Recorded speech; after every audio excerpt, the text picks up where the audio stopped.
Assalamualaikum warahmatullahi wabarakatuh. Perkenalkan, saya Nurul Sofiati dari Offering D23 akan menjelaskan sedikit mengenai hukum sentuhan kulit pria dan wanita. Perbedaan pendapat antara para ulama fikih di dalam masalah furiyah seperti membaca kunut dalam sholat subuh, membaca basmalah dalam setiap surat Al-Fatihah, juga jumlah rakaat sholat tarawih sudah biasa terjadi. Setiap perbedaan pasti ada argumentasinya, baik bersumber dari Al-Quran maupun hadis atau pendapat dari para ulama. Selain itu juga, tata cara bersuci pun juga terdapat perbedaan di kalangan ulama fikih, termasuk hukum bersentuhan kulit antara pria dan wanita, juga sentuhan kulit antara suami dan istri.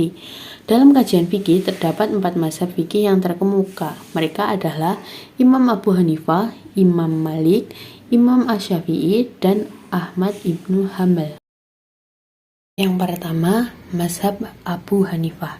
Dalam masalah sentuhan kulit antara pria dan wanita, mazhab Hanafi berpendapat bahwasanya masul marati layat Gusu al-wudu, yang artinya menyentuh wanita tidak membatalkan wudu, kecuali ketika bersentuhan menimbulkan syahwat sehingga menyebabkan seseorang keluar mazi atau cairan yang keluar sebelum keluar sperma. Dalam masalah ini, mazhab Hanafi mengambil dalil dari hadis sahih dari kitab Sahih Al-Bukhari dan Imam Muslim, yang artinya dari Aisyah radhiyallahu anhu, sesungguhnya Nabi SAW melakukan sholat, sementara Aisyah tidur terlentang di antara beliau dan arah kiblat.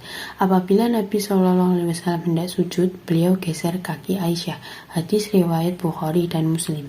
Lalu menurut mazhab Maliki, dalam pandangan mazhab Imam Malik, sentuhan kulit antara pria dan wanita tidak membatalkan wudhu, kecuali disertai dengan syahwat. Dengan demikian, jika bersentuhan biasa seperti kebiasaan di Indonesia, bersalaman dengan tidak disertai syahwat tidak membatalkan wudhu. Salah satu dalil yang digunakan oleh mazhab Maliki adalah dalil yang diriwayatkan oleh At-Tirmizi, Ibnu Majah, Abu Daud, dan Al-Baihaqi, yang artinya dari Hubayb bin Abi Thabit dari Urwah dari Aisyah radhiyallahu anhu, sesungguhnya Nabi SAW pernah mencium istrinya, kemudian keluar untuk sholat dan tidak berwudu lagi.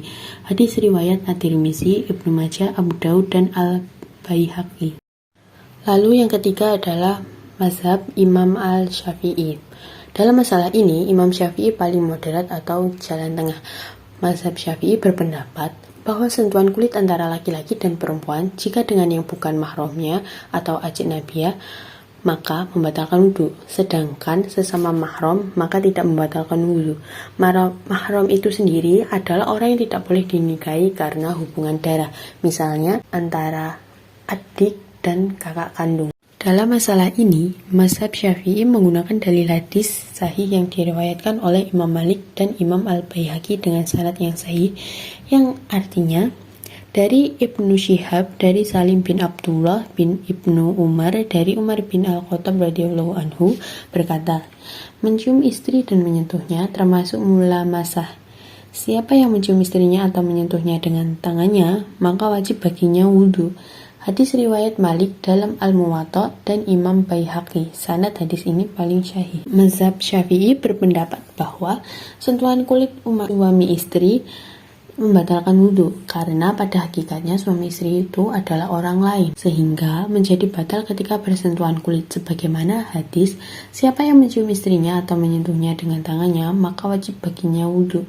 Ketika menyikapi hadis sesungguhnya Nabi SAW pernah mencium istrinya, kemudian keluar untuk sholat dan tidak berwudu lagi.